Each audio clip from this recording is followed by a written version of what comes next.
मेरी मृत्यु के बाद मुझे मत दफनाना, सिर्फ मेरी हड्डियों को शराब में डुबाना, मेरे सिरहाने और पैरों पर वाइन का एक दो मुहा घड़ा उड़ेल देना, और तब निश्चित ही मेरी हड्डियां बच जाएंगी। नमस्कार दोस्तों, ये पंक्तियां थी रेने गौशेनी की कॉमिक बुक की सीजर्स गिफ्ट सीरीज की, जिसमें नायक के शराब प्रेम को दर्शाया गया है। ये एक सटायर था, लेकिन इस सटायर को आज हम अपने समाज में चरित्रार्थ होता देख रहे हैं कि जहां लोग मृत्यु से भी लोहा लेने को तैयार हैं सिर्फ शराब पाने के लिए। दो बूंद, दो घूंट पाने के लिए वो 2 गज के अंतर को भूल जा रहे हैं, सोशल डिस्टेंसिंग को भूल जा रहे हैं, 2-2 किलोमीटर लाइनें लगा के खड़े हैं। जो लोग कल क्लेम करते थे कि वो कंगाल होते जा रहे हैं, वही आज 70% से ज्यादा टैक्स दिल्ली में देने को तैयार है, लेकिन शराब खरीदेंगे जान की परवाह किए बिना। तो हमारा विषय यही है कि आज ये शराब तंत्र, जिसमें लोग और तंत्र कहाँ खड़े मिल रहे हैं। तंत्र की ही असफलता है क्या कि शराब के सिवा कोई दूसरा रास्ता नहीं बचा आपको रेवेन्यू कमाने का, या लोग की असफलता है कि आप में इतना गंवारपन, इतनी जहालत है कि इतनी बड़ी गंभीर समस्या से देश और विश्व जूझ रहा है और आपको शराब पिए बिना चैन नहीं पड़ रहा है। इसी बात का आज पूरा हम एक रिव्यू लेंगे, इसी बात की पूरी हम जांच करेंगे। पहले हम समझते हैं कि भाई शराब को लेकर भारतीय संविधान का क्या स्टैंड था। भारतीय संविधान के भाग 4 में part 4 of Indian constitution article 47, जो directive principles of state policy के चैप्टर में आता है, उसमें कहा गया है कि राज्य प्रयास करेगा अपने नागरिकों को उत्तम स्वास्थ्य देने का, राज्य प्रयास करेगा अपने नागरिकों को एक बेहतर जिंदगी देने का, और राज्य प्रयास करेगा कि जो टॉक्सिक सब्सटेंसेज हैं उन पर बैन लगाए, जिसमें शराब भी आता है। शराब और अन्य तरह की नशीली पदार्थ, मादक पदार्थ जो हैं उन पर बैन लगाने की कोशिश करेगा। Directive principles of state policy का चैप्टर जस्टिसिएबल नहीं है, उसे न्यायालय में चुनौती नहीं दी जा सकती, इसलिए उसे लागू करना या ना करना सरकार के ऊपर रहता है, राज्य और केंद्र के ऊपर रहता है। लेकिन जब भी डायरेक्टिव प्रिंसिपल पर संविधान सभा में बहस हो रही थी, तो ये माना, डॉक्टर अंबेडकर समेत सभी ने माना कि आने वाली सरकारों की सफलता का मापदंड डायरेक्टिव प्रिंसिपल्स ही माने जाएंगे। जिस हद तक आप इन डायरेक्टिव्स को अपनी पॉलिसी में, अपने नियम बनाते समय, कानून बनाते समय लागू करेंगे, वहां तक आपको ये सफल माना जाएगा, वहां तक आपकी सरकार को सफल माना जाएगा। इसीलिए डायरेक्टिव सरकार की सफलता का पैमाना हमने डायरेक्टिव प्रिंसिपल्स को और उनको लागू करने को माना। दोस्तों ध्यान देते हैं, आज शराबबंदी से लेकर इसके जो आंकड़े हैं, जो अर्थव्यवस्था का ताना बाना, इसकी जो भूमिका है उस पर एक मधुमिता जगनमोहन की एक रिपोर्ट है स्टैटिस्टा वेबसाइट पर, जो उन्होंने 8 अप्रैल 2020 को अपडेट किया था। उसमें अल्कोहल खपत पर के कुछ आंकड़े जो आपके सामने रखना चाहूंगा। 2016 तक भारत में 5.4 बिलियन लीटर की खपत थी अल्कोहल की, जो 2020 में बढ़ के 6.5 हो गई। मतलब एक ग्रेजुअल इंक्रीज दिखता है। भारत में 6.5 है, जो चीन के मुकाबले काफी कम है। चीन में यही खपत 54.59 बिलियन लीटर है प्रति वर्ष। दूसरी तरफ अगर पर कैपिटा कंजम्पशन देखें तो भारत फिर भी बहुत पीछे है। भारत 95 राज्यों से, देशों से पीछे है। चेक गणराज्य सबसे आगे है, जहां per capita alcohol consumption 164.5 litre के ऊपर है।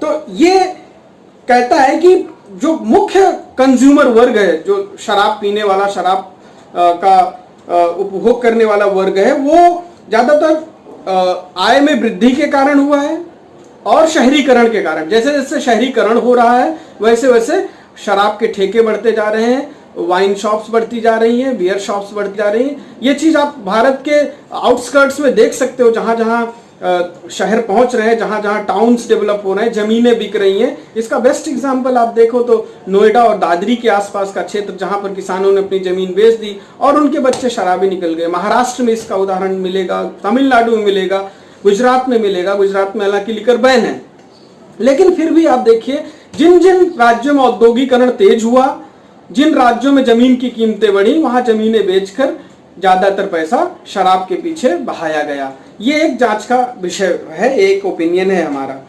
भारत में कई प्रकार की शराब बनती है।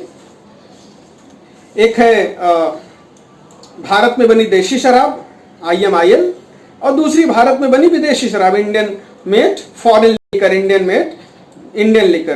तो इसके साथ ही अन्य तरह की शराब भी है जिसमें वाइन है, बियर है और अन्य आयातित इंपोर्टेड लिकर है जिसका 3% है। 48% कंट्री मेड लिकर इस देश में उपलब्ध है बाजार में, जिसकी बाजार में सबसे बड़ी हिस्सेदारी है।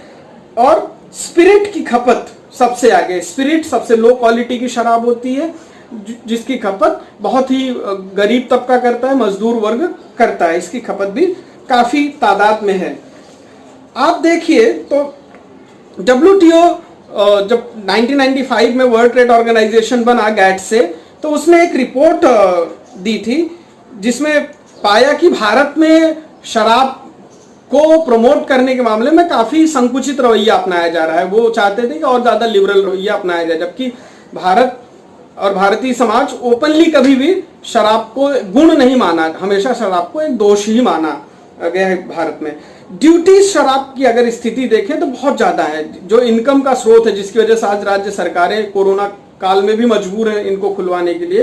तो 222% से लेकर 400% और कई राज्यों में तो 706% तक इस पर ड्यूटीज लगाई जाती हैं।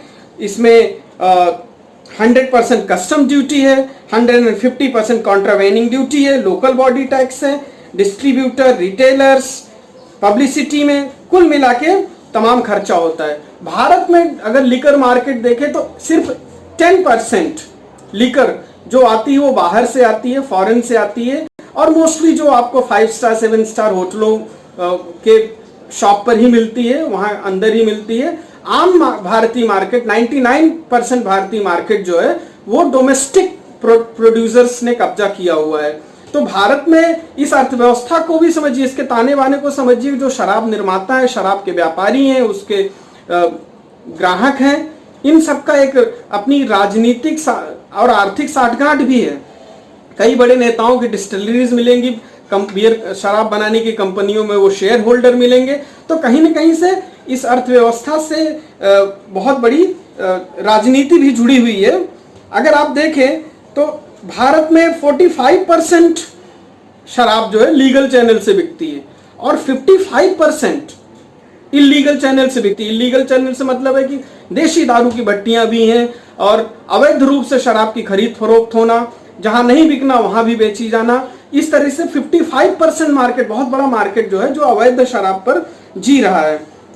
और इससे ज्यादा 25% ड्यूटी सरकार के हाथ में आती, बाकी सब घूसखोरी में, काला बाजारी में और इधर उधर लेन देन में चली जाती है। तो इससे जहां हम बात कर रहे हैं, उम्मीद कर रहे हैं कि हमारा आर्थिक ताना बाना सुधरेगा, वहीं दूसरी तरफ ये समस्या भी है। इसका समाधान कैसे हो, ये समस्या है। भारत में शराब को लेकर हमेशा से विरोध प्रदर्शन होते रहे, बल्कि अंग्रेजों के समय के भारत में भी एक टेम्परेंस मूवमेंट चला था। 19वीं और 20वीं शताब्दी में टेम्परेंस मूवमेंट चला था। अंग्रेज चर्च के ज्यादातर जो पुजारी वर्ग होते थे वो उनके परिवार वाले मिलके कुछ जागरूक लोगों के साथ शराब की बंदी के लिए सरकार पर दबाव बनाते थे। बाद में महात्मा गांधी ने भी अपने आंदोलन का हिस्सा बनाया, महिलाओं को लेकर दारू की भट्टियों की पिकेटिंग भी करते थे। तो शराब का विरोध भी समाज में काफी हद तक होता रहा। हमने देखा परसों दिल्ली में भी महिलाएं ही शराब की दुकानें बंद कराने के लिए इसके विरोध में आई। तो इसका विरोध भी हमेशा से होता रहा है, कुछ नया इसमें नहीं है। तो आंदोलन हमेशा से इसके विरोध में होते रहे हैं। समाज में एक नैतिक मान्यता शराब को कभी नहीं मिली है। आगे हम अगर देखें कंज्यूमर्स कौन है इसके, तो भारत में अमेरिका या यूरोप की अपेक्षा जो कंज्यूमर वर्ग है वो युवा वर्ग ही है। हालांकि वहां पर अधिक मात्रा में युवा वर्ग शराब के आदी हैं, भारत में वो मात्रा कम है। लेकिन भारतीय ग्राहकों के परिप्रेक्ष्य में आप देखेंगे तो युवा ही इसके प्रति ज्यादा आकर्षित हैं और वही ज्यादा इसमें पैसा खर्च कर रहे हैं। जरा आप सोचिए कि हम मौत से मुनाफा कमाने वाले सिस्टम में बदलते जा रहे हैं। युवा पीढ़ी को खोखला करके हम अपनी देश की अर्थव्यवस्था को सुधारने चल पड़े हैं। इस कितना होगा इससे, क्या ये हल है? और हालांकि कोई डेटा नहीं, लेकिन इसमें महिलाएं भी शामिल हैं, पुरुषों के साथ साथ महिलाएं भी कंज्यूमर के रूप में शामिल हैं। 88% ग्राहक जो है भारत में लेकर के वो 25 वर्ष से कम उम्र के हैं। तो आप देखिए एक बहुत भयावह तस्वीर सामने आ रही है कि जहां पर शराब का कंज्यूमर एक युवा वर्ग हो रहा है। वो युवा वर्ग जिसको दूध दही घी पर पलना था वो बियर वाइन वोडका पर पल रहा है। तो उसकी नसों में क्या रहेगा? उसकी नसों में वो नशा ही रहेगा। उसकी नसों में कोई शक्ति नहीं रहेगी, कोई ताकत नहीं रहेगी जो देश के और समाज के काम आ सके। आगे इसमें देखें तो सबसे ज्यादा लाइसेंस फीस शराब की दुकान से आता है और यही केंद्र और राज्य की कमाई का सबसे बड़ा जरिया है। अगर एक हम कंपैरेटिव परिप्रेक्ष्य, तुलनात्मक परिप्रेक्ष्य में देखें दवाइयों का मार्केट और शराब का मार्केट, तो दवाइयों की दुकान के डिस्ट्रीब्यूटर लगभग 10,000 हैं इस देश में, लेकिन शराबों की दुकानों के डिस्ट्रीब्यूटर लगभग 72,000 हैं, उससे 7 गुना ज्यादा।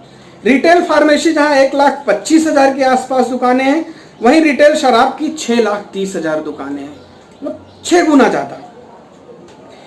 दवाई के स्टॉकिस्ट भारत में लगभग 65,000 हैं, तो शराब के स्टॉकिस्ट लगभग 3.5 लाख हैं। तो हर जगह आप देख रहे हैं कि 5 से 6 गुना ज्यादा शराब का व्यवसाय फैला हुआ है, दवाइयों के व्यवसाय नहीं। समाज का भला दवाइयों से होगा या शराब से होगा, ये भी समाज को सोचना है और तय करना है। रजिस्टर्ड दवाई की दुकानें जहां 5.5 लाख के आसपास भारत में है, वहीं शराब की लाइसेंस दुकानें 19,80,000 के पास, लगभग 20 लाख रजिस्टर्ड शराब की दुकानें हैं। शराब से 12% आय राज्य सरकारों को होती है। पिछले साल का अगर हम एक डेटा देखें तो 2.5 लाख करोड़ देश की कमाई देश भर में हुई शराब से। 2.5 लाख करोड़ का व्यवसाय कुल शराबों ने किया था। इसमें 70 लाख की कमाई लगभग 5 स्टार 7 स्टार होटलों से हर महीने होती है। तो कौन एवरेज इस इनकम को छोड़ देगा? भारत में अगर ऐसे 5 स्टार 7 स्टार होटलों में शराब की दुकानों की संख्या देखें जहां विदेशी शराब मिलती है, लगभग उनकी संख्या 3,133 के आसपास पाई जाती है। तो ये इतना बड़ा धंधा फैला है, व्यापार फैला है, इसको कौन छोड़ेगा?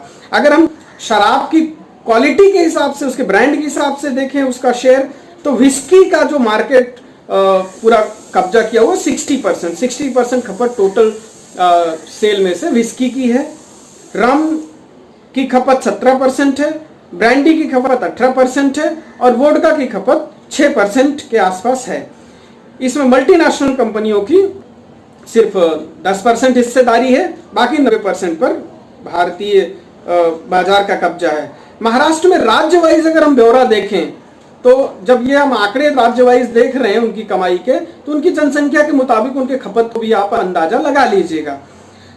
26,000 करोड़ उत्तर प्रदेश की कमाई होती है लिकर से पर ईयर, 24,000 करोड़ महाराष्ट्र की कमाई होती है, तेलंगाना की कमाई 21,500 करोड़ के आसपास होती है, कर्नाटक की कमाई 20,948 करोड़ के आसपास होती है, वेस्ट बंगाल की कमाई 11,874 करोड़ के आसपास होती है, राजस्थान की कमाई जहां उन्होंने और भी टैक्स बढ़ा दिए हैं शराब पर 7,800 करोड़ के आसपास से, पंजाब जो शराब पीने के मामले में सबसे अव्वल राज्यों में आता है वहां 6,000 करोड़ की कमाई है, दिल्ली में 5,500 करोड़ की कमाई है, मध्य प्रदेश में 9,000 करोड़ से अधिक की इससे कमाई है।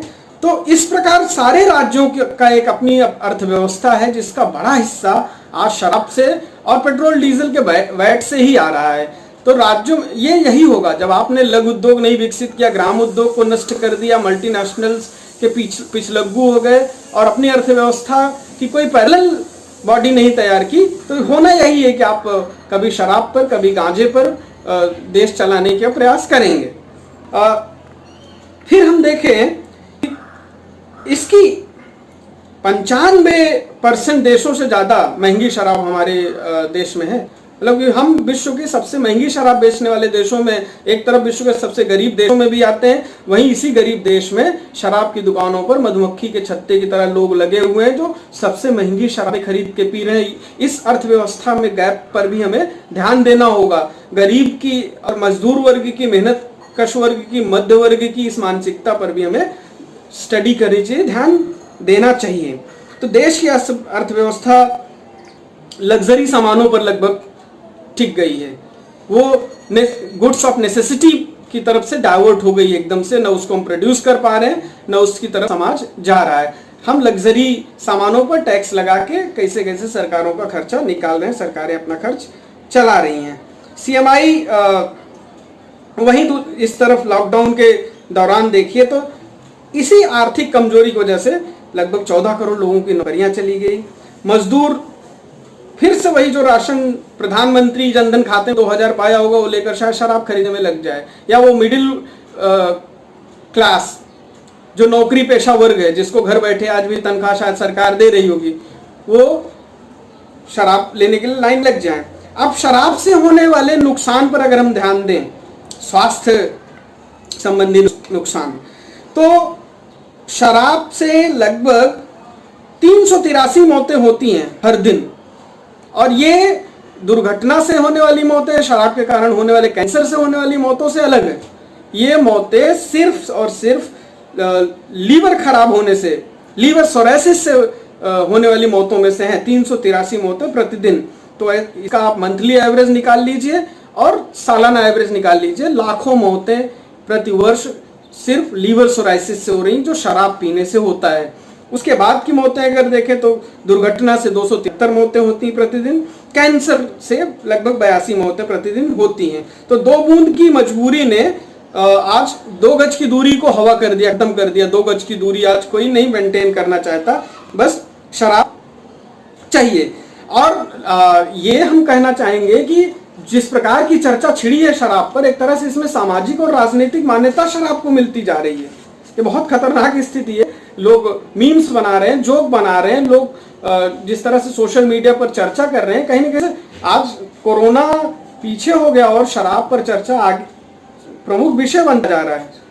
तो हमारा दृष्टिकोण यही है दोस्तों कि शराब बंदी कायम रहनी चाहिए। ये सही समय नहीं था सरकारों को शराब बंद, क्योंकि इससे सोशल डिस्टेंसिंग के नॉर्म्स टूट रहे हैं। पुलिस फोर्स दूसरी दिशा में जहां उनको लगना था मरीजों के मैनेजमेंट में, डॉक्टरों को सुरक्षा देने में, अस्पतालों को सुरक्षा देने में, देश को समाज को सुरक्षा देने में, वो डाइवर्ट हो जा रहे हैं शराबियों को और उनकी लाइनों को सुरक्षा देने में। यही शराब, कल ही हमने देखा कि शराब पीकर लोग लड़ाई कर रहे हैं, झगड़े कर रहे हैं, एक्सीडेंट्स करना शुरू कर दिए हैं। तो इसका दुष्परिणाम होगा। हमें ये मौका है सोचने का कि आगे से शराब तंत्र समाज पर ना हावी हो, अर्थव्यवस्था शराब तंत्र आधारित अर्थव्यवस्था ना हो, हमारी अर्थव्यवस्था ऐसी अर्थव्यवस्था हो जिसमें सबके लिए जगह हो। शराब समाज का एक हिस्सा हो सकता है, शराब समाज नहीं हो सकता। आपने धैर्यपूर्वक सुना। आप जरूर हमारे वीडियो को लाइक करिए, शेयर करिए, चैनल को सब्सक्राइब करिए और अपनी ओपिनियन अपने कमेंट्स में देते रहिए। आप सबका धन्यवाद। नमस्कार।